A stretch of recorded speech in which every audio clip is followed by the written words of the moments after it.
Hello my dear friends and masters, welcome back to our channel oneness vegetarianism. నా పేరు స్వప్నేశ్వరి. ముందుగా మనందరి గురువైన డాక్టర్ బ్రహ్మశ్రీ పితామహ పత్రి సార్కి నా యొక్క అనంతకోటి ఆత్మ ప్రణామాలు.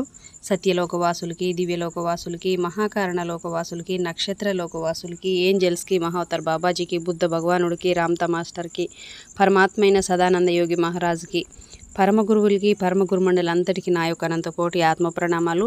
యాస్ట్రల్ మాస్టర్స్ అందరికీ పేరు పేరున స్వాగతం, సుస్వాగతం. Welcome masters, welcome welcome. Thank you. అయితే ఇప్పుడు మన ముందుకు వస్తున్న మాస్టర్ సీనియర్ పిరమిడ్ మాస్టర్ మరి పద్మావతి మేడం తిరుపతి నుంచి. మరి మేడంకి సాదరంగా వెల్కమ్ చేద్దాం. అమ్మ వెల్కమ్ అమ్మా. Welcome madam. అమ్మ కంటిన్యూ చేయండి అమ్మా. మేడం అవునమ్మా.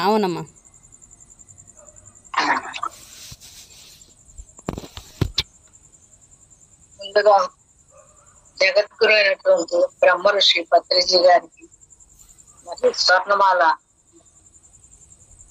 మరి తటపత్రి వీరరాఘవ దంపతులకు మరి ప్రతిరోజు జ్ఞానము నేర్పిస్తున్న పుణ్య దంపతులకు శతకోటి వందనాలు తెలియజేస్తూ ఈ జూమ్ చూసిన అందరికీ మరి ధన్యవాదాలు తెలియజేస్తూ మరి స్వప్న మేడానికి అవకాశం ఇచ్చిన మేడానికి నమస్కారాలు తెలియజేస్తూ మరి మా ఊరు తిరుపతి, నా పేరు పద్మావతి.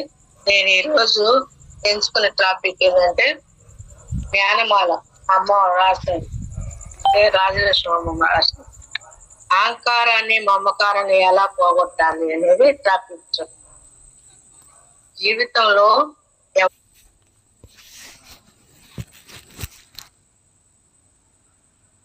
నా భర్త, నా వాళ్ళు, నా అన్నదమ్ములు, నా చెల్లెళ్ళని మమకారం అనేది పెంచుకుంది. ఈ ఆధ్యాత్మంలోకి వచ్చినాక ఇప్పుడు మమకారం అంటే కొంచెం తగ్గింది. అప్పుడు ఎంతో మమకారం పెంచుకుంది. మరి మానవుడికి ప్రశాంతమైన మనసు అనేది ఏదైనా సాధించగలడు. మానవుడు ప్రశాంతమైన మనసుతోనే ఏదైనా సాధించగలడు, ఆలోచించగలడు. కానీ ఆ ప్రశాంతత మనిషికి ఎందుకో కోల్పోతున్నాడు అంటే దాని మీద మమకారం ఉండడము వల్ల. సహజంగా ఈ మమకారము అన్నది పిల్లల మీద, భర్త మీద, భార్య మీద, లేకపోతే ధనం మీద ఎక్కువగా ఉంటుంది. మరి ఈ మమకారము మితిమీరి ఉన్నప్పుడు అవి ఎక్కడ చేజారిపోతుందో అని ఆందోళన పడుతూ ఉంటారు. అలా ఆందోళనలో ఉన్నవారు ధ్యానము చేయలేరు. కానీ ధ్యాన జీవితంలోకి వచ్చాక ప్రతి విషయాన్ని తెలుసుకున్నప్పుడు మనకి ఇవన్నీ తగ్గుతాయి. అంటే ఈ మమకారాలు తగ్గుతాయి. ముందు గురువు వల్ల ఏమి నేర్చుకున్నామంటే నేను శరీరం కాదు, నేను ఆత్మను అని తెలుసుకుంటాం. ముందు గురువు వల్ల ఏమి నేర్చుకున్నామంటే ఆయన వచ్చిన తర్వాతనే నువ్వు శరీరం కాదు, ఆత్మని తెలుసుకున్నాం. ప్రపంచంలో ఉన్నప్పుడు ఈ శరీరమే నేను అనుకుంటారు. అలా అనుకొని వాటి మీద మమకారం పెంచుకొని ఆ తరువాత అవి పొందలేదని, అవి పోతాయని ఆందోళనలు, అలజడులు మొదలు అవుతాయి. మనశ్శాంతి కోల్పోతాయి. అటువంటి మనసును ప్రశాంతంగా ఉంచుకోవడానికి బుద్ధుడు ఆనాపానసతి ధ్యానం చెప్పాడు. బుద్ధుడు ఏం చెప్పాడంటే ఆనాపానసతి ధ్యానం చెప్పాడు. అంతేకాదు ప్రతి మానవునికి అష్టమదాలు ఉంటాయని బ్రహ్మ ఋషి వశిష్ఠుల వారు యోగ వశిష్ఠుల్లో చెప్పడం జరిగింది. ఈ అష్టమదాలు ప్రతి వాడికి ఏదో ఒక మదము ఖచ్చితంగా ఉంటుంది. మదం అంటే అహంకారము, గర్వము అని అర్థం. మరి ఈ మనిషి ఏ మనిషికైనా అహంకారం ఉండకూడదు అని ఉపనిషత్తుల్లో చెప్పబడింది. కారణము అహంకారం అంటే ఆత్మ జ్ఞానంగా ఎదగలేరు. కాబట్టి శరీరం నేను అనుకునే వాడికి అహంకారం తప్పకుండా ఉంటుంది. ఆత్మ నేను అని తెలుసుకునే వరకు అహంకారం ఉంటుంది. ఎందుకంటే వాడికి ప్రపంచంలో ఉంటాడు. ఈ శరీరమే నేనని మనం గురువు రాక్తలకి ఇదే అనుకుంటాను కదా. గురువు వచ్చిన తర్వాతనే ఆత్మని ఈ రూట్లోకి రావాలంటే 350 జన్మాలు ఎత్తాలా, మరి ఆహార నియమాలు జాగ్రత్తగా ఉండాలా. అలా చెప్తాడు సార్. భీమవరం నెల భీమవరం వచ్చి ధ్యాన సాధన బాగా చేసి 350 జన్మాలు ఎత్తిన వారికి ఈ జ్ఞానం అబ్బుతాది అని చెప్తాడు సార్.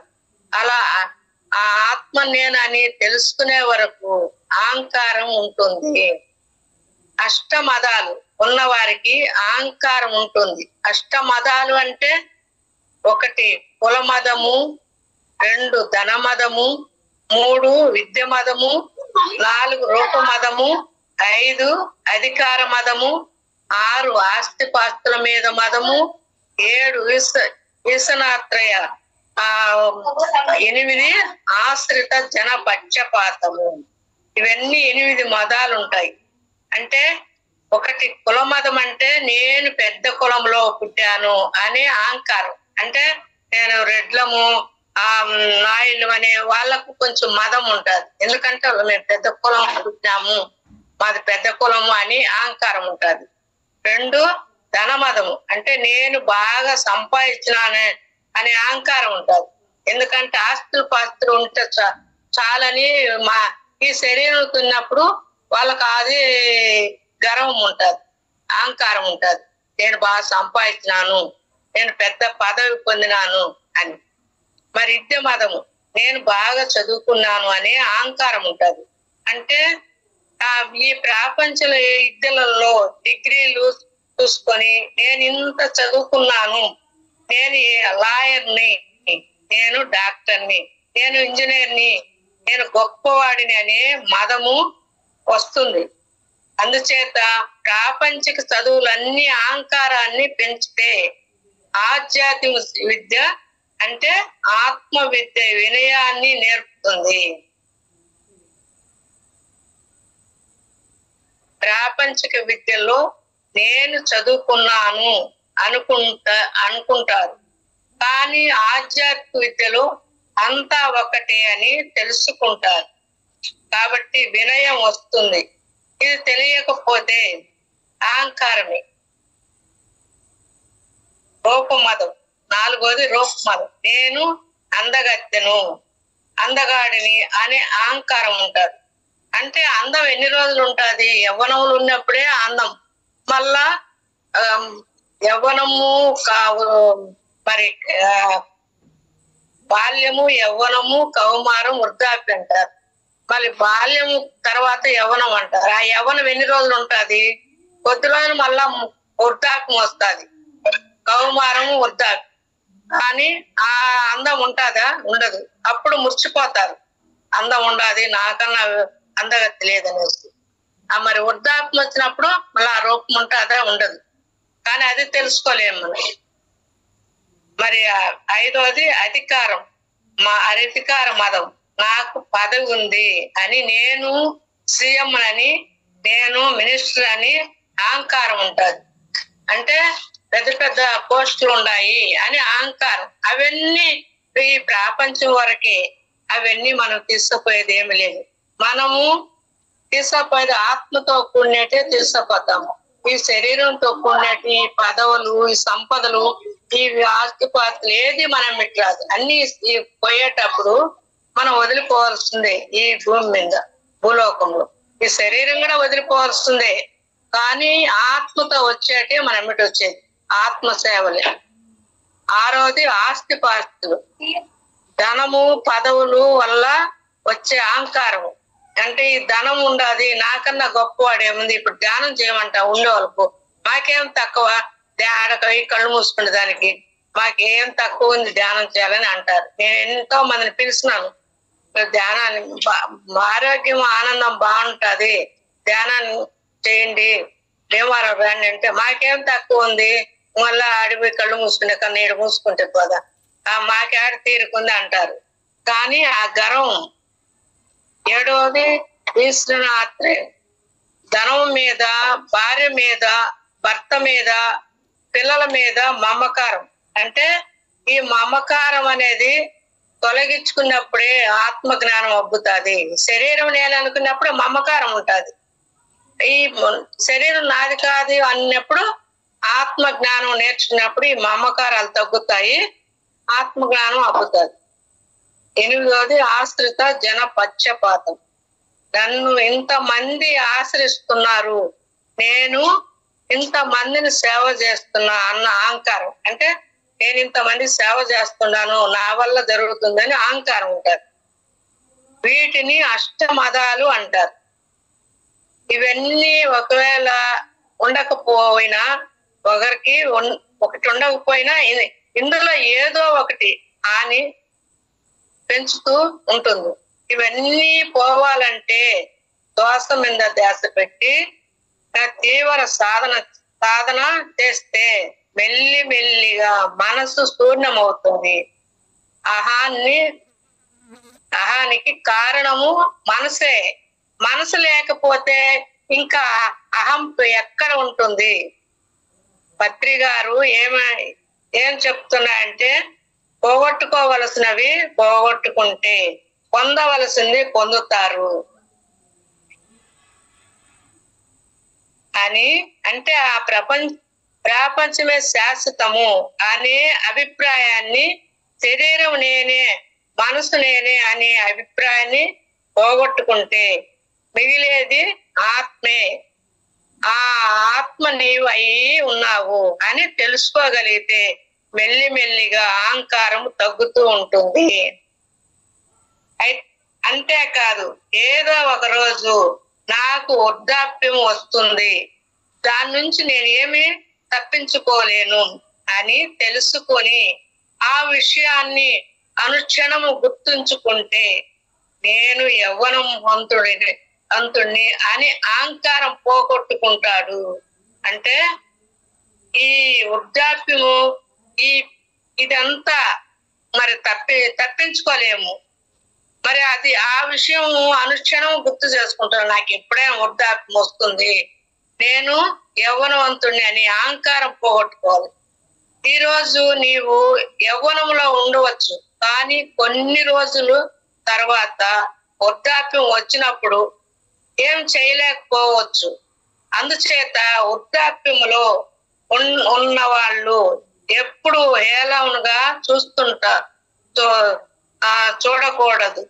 అంటే నేను యవ్వనంలో ఉండని వృద్ధాప్యం వచ్చిన వాళ్ళు నవ్వుకుంటారు, ఏలంగా ఉంటారు. ఎందుకంటే వాడు వృద్ధాప్యం వచ్చేది తెలీదు, నాకే వచ్చింది యవ్వనం ఉండదు వాళ్ళ ముసలోళ్ళని నవ్వుకుంటాడు.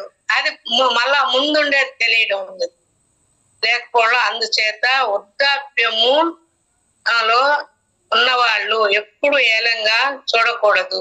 నేను యవ్వనంలో ఉన్నాను అని అహంకారం పొందకుండా. ఎందుకంటే ప్రతి ఒక్కరికి బాల్యము, యవ్వనము, కౌమారము, వృద్ధాప్యం అన్నవి తప్పనిసరి అని తెలుసుకోవాలి.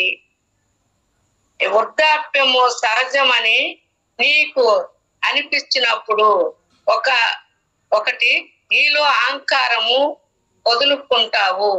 2 యవ్వనంలో చేయవలసిన పనులు చేస్తావు. అంటే యవ్వనంలో తీవ్ర ధ్యాన సాధన చేస్తావు. అంతేకాదు, యవ్వనంలో ఉన్నప్పుడే ఏదైనా సాధించగలము అని తెలుసుకున్నప్పుడు ఎంత జ్ఞానము పొందాలో, ఎంత సాధన చెయ్యాలో, ఎంత జ్ఞానం ప్రచారం చెయ్యాలో అంతా చేస్తావు. తెలుసుకోవలసిన సత్యాన్ని తెలుసుకుంటావు. మరి యవ్వనంలోనే అయితేనే ఏదైనా సాధించగలుగుతారు. మరి అప్పుడు శరీరం సేకరిస్తుంది, మనం కూడా చెయ్యాలని మరి తపన ఉంటుంది. మరి వృద్ధాప్యం అప్పుడు కొంచెం ఒళ్ళు సేకరించదు కాబట్టి అప్పుడు కొంచెం తగ్గుతుంది. అలాగే ఆరోగ్యంగా ఉన్నానని అనుకుంటావు, కానీ ఏదో ఒక రోజు అనారోగ్యం కూడా రావచ్చు. అందుచేత ఆరోగ్యంగా ఉన్నానని అహంకారించకు. అహంకారం ఉంది అంటే రజోగుణంలో ఉన్నట్లే. రజోగుణంలో ఉన్నప్పుడు చాలా పాపకర్మలు చేస్తారు. పాపాల వల్ల కష్టాలు వస్తాయి. ఏదో ఒక రోజు నాకు ముక్తి వస్తుంది అని ప్రతి ఒక్కరూ తెలుసుకోవాలి. జ్ఞాని ఎప్పటికైనా ముక్తి నాకు వచ్చి తీరుతుంది అనే సత్యాన్ని గ్రహించగలుగుతాడు. ఆ ముక్తి నా దగ్గరకు చేరే లోపల నేను ఏం చెయ్యాలి అని ఆలోచిస్తాడు. ఎవరు? జ్ఞాని. జ్ఞాని ఎప్పటికైనా ముక్తి నాకు వచ్చి తీరుతుంది అనే సత్యాన్ని గ్రహించగలుగుతాడు. ఆ ముక్తి నా దగ్గరకు చేరే లోపల నేను ఏం చెయ్యాలి అని ఆలోచిస్తాడు. అంతేకాదు, భూమి మీద ఎప్పటికీ ఉండేది కొద్ది రోజులే. భూమి మీద మనం ఉండేది కొద్ది రోజులే. కానీ నిజమైన ఆనందము పొందేది ఎప్పుడు అంటే ఆత్మజ్ఞానము బ్రహ్మజ్ఞానం పొంది ఈ లోకములోనే కాదు, ఊర్ధలోకములో కూడా గొప్పగా బతకగలిగినప్పుడు. అందుచేత ఎప్పుడో ఏదో చేస్తాను అంటే అప్పటి వరకు మృత్యువు ఆగదు. అందుకే ఏదో ఒక రోజు మృత్యువు నిన్ను కబలించక ముందే సమయం వృధా చేయకుండా జ్ఞానాన్ని పొందాలి. అంటే మృత్యువు ఏదో ఒక రోజు మనకు వచ్చి తీరుతుంది, అది తప్పదు. కానీ మనిషి అన్నాక పుట్టినోడు గిట్టాలా, గిట్టినోడు పుట్టాల. కాబట్టి ప్రతి ఒక్కరికి మృత్యువు కబలించక ముందే సమయాన్ని వృధా చేసుకోకుండా జ్ఞానాన్ని పొందాలి అని మేడం చెప్తానే ఉంటారు.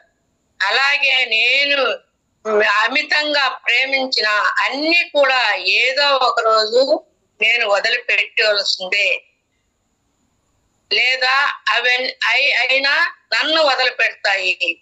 అయినా నన్ను వదిలిపెడతాయి, నేనైనా వాటిని వదలాల్సిందే.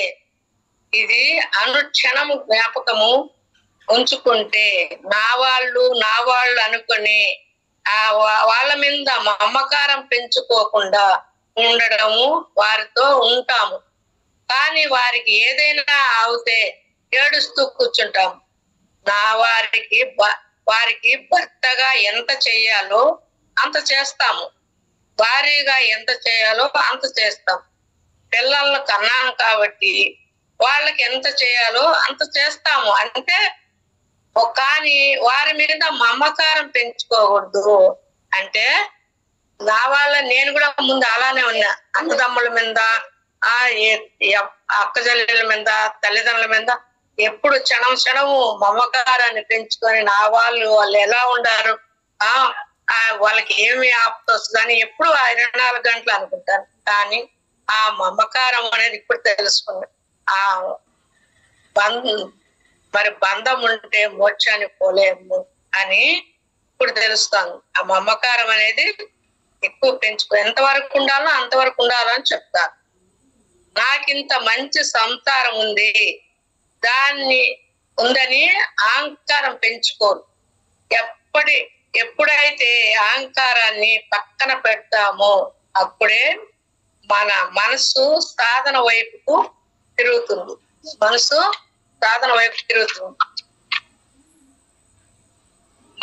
కానీ అవన్నీ చూసి గర్వించినప్పుడు సాధనని పక్కన పెట్టేస్తాం. నేను ఈ రోజు కష్టంలో ఉన్నా, సుఖంలో ఉన్నా నేను చేసిన పనులు వల్లే, నేను చేసిన కర్మలే వల్లే నా జీవితం ఎలా ఉంది, ఇలా ఉండడానికి కారణము నేనే అని ఎవరికి వారే తెలుసుకోవాలి. అందుకే పత్రి సారు చెప్తాడు ఏమని, నీ వాస్తవానికి నువ్వే సృష్టికర్తవు అని చెప్తాడు. అంటే నువ్వు చేస్తుంది నువ్వే అనుభవించాలా, నీ వాస్తవానికి నువ్వే కర్తవు అంటే నువ్వు చేసిన కర్మలు నువ్వు అనుభవించాలి. అంటే ఇప్పుడు తెలియదు. ఇప్పుడు చూడు, ఇన్ని జీవుల్లో ఆత్మరూపంలో ఉండాను అంటాడు ఆ పరమాత్మ. కానీ మనం ఏం చేస్తున్నాము? ఆ పొట్టేలు కోసి, ఆ కోడిని కోసి, ఆ మేకను కోసి, గుడ్లను పగలగొట్టని ఆమ్లెట్ వేసుకొని, గుడ్లలో కూడా ఆత్మ ఉంది, పిల్ల ఉంటది. కానీ అన్నిట్లో ఆత్మరూపంలో ఉండాను అంటాడు ఆ పరమాత్మ. కానీ ఆత్మరూపం ఉన్నాడు. దాన్ని హింసించినప్పుడు, ఆ కోసినప్పుడు ఆయన హింసించినట్టే కదా. మరి ఆ కర్మ అనేది మనం అనుభవించాల. కానీ తింటానే రాదు. విద్య నాటుతానే విత్తనం రాదు.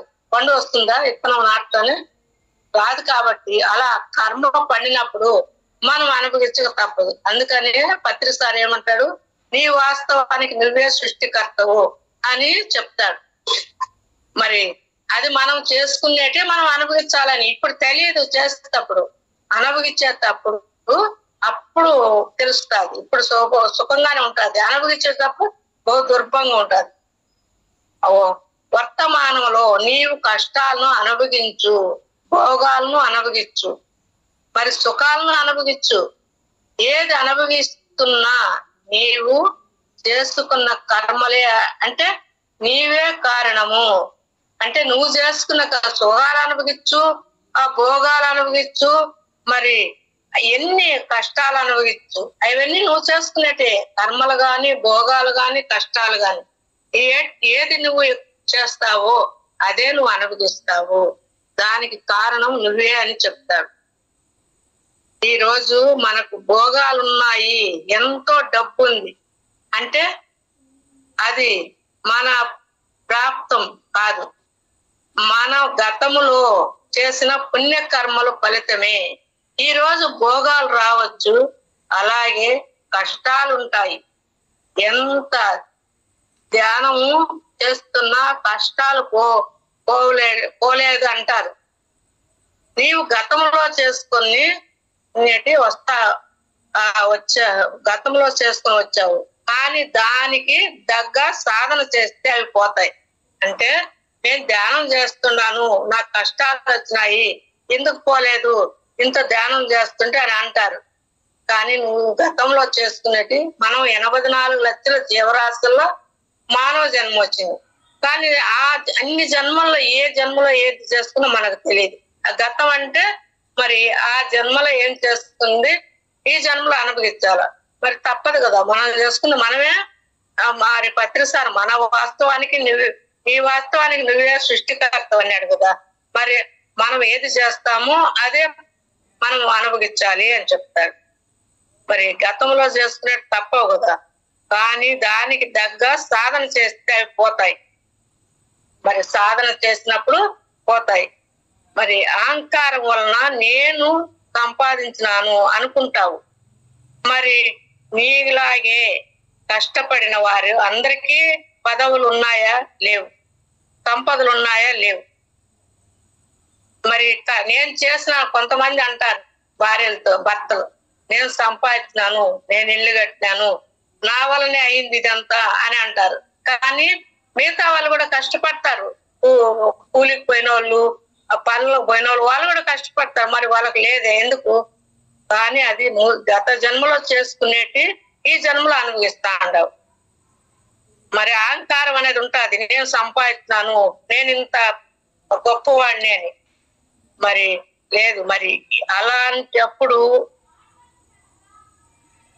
నా వల్లే అని అహంకారం ఎందుకు పొందుతున్నావు? నా వల్లే వచ్చిందని అహంకారం ఎందుకు పొందుతున్నావు? ఇది పదవి ఉంటదా, ఈ డబ్బు ఉంటదా, ఇవన్నీ ఉండవు కదా. మరి కొద్ది రోజులే అవి కూడా. కొద్ది రోజులు ఎన్నిలా చీకటి ఎలా ఉందో అలానే కొద్ది రోజులు చీకటి ఉంటది, కొద్ది రోజులు ఎన్నిలు ఉంటది. సూర్యుడు వస్తలకే చూడు చీకటి ఎట్ట పారిపోతుందో, అలాగే మన ఎంత ఉన్నా లేకపోయినా సమతుల్యంగా ఉండాలి. ఉండాదని పొంగకూడదు, లేదని కుంగకూడదు. మరి సమతుల్యంగా ఉన్నప్పుడే ఆ పరమాత్ముడు మెచ్చి మనకు దాన్ని నిలబెడతాడు. ఎందుకంటే అది వచ్చింది పోనే పోతుంది, వచ్చింది ఉండదు. కానీ లేనిది మళ్ళా అట్నే ఉండదు, వస్తాడు. ఇప్పుడు పుట్టినోడికి ఇస్తాడు, గిట్టినోడు పుడతాడు. అలాగే ఈ ధనము కూడా వస్తా ఉంటది, పోతా ఉంటది. కాబట్టి దాన్ని చూసి పొంగిపోకూడదు, కుంగిపోకూడదు, సమతుల్యంగా ఉండాలి. అహంకారం వల్ల నేను సంపాదించినాను అనుకుంటారు. మరి నీ వల్ల ఏమైతుంది? ఆ పరమాత్ముడు ఇస్తేనే కదా మనం ఏం చేస్తాం. అందరు కూలికి పోయే వాళ్ళంతా వాళ్ళు కూడా కష్టపడుతున్నారు. మరి వాళ్ళకి ఎందుకు రాలేదు? ఎందుకు సుఖం రాలేదు? ఎందుకు పదవి రాలేదు? ఎందుకు డబ్బు రాలేదు? అంటే వాళ్ళు గతంలో చేసుకున్నారు. అందుకని అందుకే ప్రతి దానికి కూడా మనసే కారణం. నా వల్ల నీ అహంకారం ఎందుకు పొందుతున్నావు? అజ్ఞానం వల్ల. నా వల్లే ఇది అంతా వచ్చింది అంటున్నా కదా, అది అజ్ఞానం. జ్ఞానం తెలుసుకుంటే అది వచ్చింది పోతాది, అదే ఉండేది కాదు అని అనుకుంటాము. అజ్ఞానం వల్ల ఇవన్నీ అహంకారం పడతాడు. మరి అందుకే ప్రతి దానికి కూడా మనసే కారణం. అహంకారము పెంచుకోవడానికి మనసే కారణం. అహంకారం లేకుండా ఉండడానికి మనసే కారణం. మరి అహంకారం పెంచుకున్నా మనసే, అహంకారం లేదనుకున్నా మనసే. రెంటికి మనసే కారణం. మనకు మనసు వల్లనే ఏది కూడా. మనసును జయించాలంటే ప్రపంచం జయించినట్టంట. ప్రపంచాన్ని జయించినట్టని అలెగ్జాండర్ అంటారు. ఎందుకంటే మనసును జయించినోడు ఏదైనా సాధించగలుగుతాడు అని. బుద్ధుడు ప్రాపంచిక జీవితంలో తృప్తిగా జీవించు, ఆధ్యాత్మిక జీవితంలో అసంతృప్తిగా జీవించు అన్నాడు. అంటే ప్రాపంచిక జీవితంలో తృప్తిగా జీవించు అంటే ఉన్ని దాంట్లో తృప్తి పడాలి. నాకు అది లేదు వాళ్ళకుంది అని ఆ ఈర్ష ఉండకూడదు, అసూయ ఉండకూడదు. ఉన్ని దాంట్లో తృప్తి పడినోడు ధన్యుడు అంటారు. తృప్తిగా జీవించు, ఆధ్యాత్మిక జీవితంలో అసంతృప్తిగా జీవించు అన్నారు. అప్పుడు నీవు ఉన్నంతగా ఎదుగుతావు. మనకు తినడానికి ఎంత కావాలి, కట్టుకోవడానికి ఎంత కావాలి, ఉన్నది సరిపోదా అని చెప్తారు. మరి ఎన్ని మిద్దెలున్నా, ఎన్ని పదవులున్నా, ఎన్ని కోట్లున్నా మనమిటి రాదు కదా. తినేదానికి ఉంటే చాలు, కట్టుకున్న దానికి ఉంటే చాలు. మరి ఆ ఉన్నదాంట్లో తృప్తిపడి ఆ పరమాత్మని చేరే మార్గం ఏంది? 84 లక్షల జీవరాశుల్లో మానవ జన్మ వచ్చింది గొప్ప. కానీ ఈ మానవ జన్మ ఇచ్చింది తెలివి ఇచ్చినాడు, జ్ఞానం ఇచ్చినాడు. మరి మనం ఏది ఎదగాలి అంటే వస్తుందని, ఏదో ఒక రోజు మృత్యువు వస్తుంది, ఏదో ఒక రోజు నావి అనుకున్నవన్నీ నేను వదిలి వెళ్ళిపోవాల్సి వస్తుంది అని, నేను చేసే పనుల వల్ల నా జీవితం ఎలా ఉంది అని ఎప్పటికప్పుడు మనసు అనుకోగలిగితే,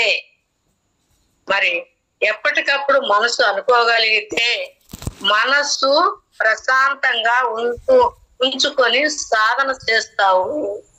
మరి చూడు, ఏదో ఒక రోజు వృద్ధాప్యం వస్తుంది, ఏదో ఒక రోజు అనుకోవాలని నేను అనుకునేటన్ని వదిలి వెళ్ళాల్సిందే. నాది అనుకునేటన్ని వదిలిపోవాల్సిందే, లేదా అవన్నా నన్ను వదిలిపోవాల్సిందే అంటాను. నేను చేసే పనుల వల్ల నా జీవితము ఎలా ఉంది అని ఎప్పటికప్పుడు మనసును అనుకోగలిగితే, మనసు ప్రశాంతంగా ఉంచుకొని సాధన చేస్తావు. ప్రశాంతంగా ఉంచుకొని చక్కని ఆత్మజ్ఞానం, బ్రహ్మజ్ఞానం పొందడానికి అవకాశం ఉంటుంది. మరి మనసు ప్రశాంతంగా ఉంటే నువ్వు ఆత్మజ్ఞానం, బ్రహ్మజ్ఞానం పొందగలుగుతావు. లేకపోతే ప్రపంచంలో నాదని సంపాదన మీద పడి పరిగెత్తా ఉంటావు. మరి పరిగెత్తింది నీ ఏమిటి వస్తుందా? రాదు కదా. మరి జ్ఞాని ఏ లోకంలోనైనా కాదు, పైలోకంలో కూడా గొప్ప స్థితిలో ఉంటాడు. మరి అజ్ఞాని భూమి మీద గొప్పగా ఉండలేడు. మరి గొప్పగా ఉండడం లేదు, పైలోకంలోనూ ఉండలేడు. అందుకే ఆత్మజ్ఞానికి, బ్రహ్మజ్ఞానికి మించిన ఈ సృష్టిలోనే ఏది లేదు. మరి ఈ లోకంలో గొప్పగా ఉండలేడు, ఆ లోకంలో గొప్పగా ఉండ అజ్ఞాని. మరి ఆత్మజ్ఞానం, బ్రహ్మజ్ఞానము కి మించింది ఈ సృష్టిలో ఏది లేదు. అన్ని ఉన్నాయి, కానీ చదువల్ల పిహెచ్డి చదివితే లాస్ట్. కానీ బ్రహ్మ జ్ఞానం, ఆత్మ జ్ఞానం అంటే దానికి మించింది ఇంకేది లేదు. అది ఆ పరమాత్ముడి పరమాత్ముడు ఉండేదే ధ్యానం అంటారు. మరి మనకి 7 శరీరాలు ఉన్నాయి, 7 లోకాలు ఉన్నాయి. 7 లోకాలంటే మరి భూలోకము, భువర్లోకము, సువర్లోకము, మరి జనాలోకం, మధ్యలో జనాలోకము, ఆ తర్వాత మహాలోకము, తపోలోకము, సత్యలోకం. మరి ఆ శ్రీకృష్ణ పరమాత్ముడు మీరు సాధన చేసి నా లోకానికి రండి, నా జన్మలేని స్థితి పొందండి అంటారు. అంటే సత్యలోకం చేరాల, ఆయన ఉండే సత్యలోకం. మరి నా లోకానికి రండి మరి అని చెప్తాడు. మరి అంత సాధన చేసి మనము మళ్ళా జన్మలేని స్థితి పొందాలని చెప్తాడు. సత్యలోకానికి పోతే మళ్ళా జన్మలేని స్థితి అంటారు. మన లక్ష్యం ఏంది? పూర్ణాత్మ. మన గమ్యం ఏంది? సత్యలోకం అని చెప్తారు. కానీ సత్యాన్ని అవగాహన చేసుకోవడము చాలా కష్టం. ప్రాపంచం వైపు తిప్పిన మనసు సత్యాన్ని ప్రేమించలేడు. ప్రాపంచం ఏమనుకుంటుందో అని బతికేవాడు ఇవి ఏమీ గుర్తించడు. ప్రాపంచం ఏమనుకుంటే పర్వాలేదు, పరమాత్ముడు మెచ్చితే చాలు అనుకునేవాడు సత్యాన్ని ప్రేమిస్తాడు.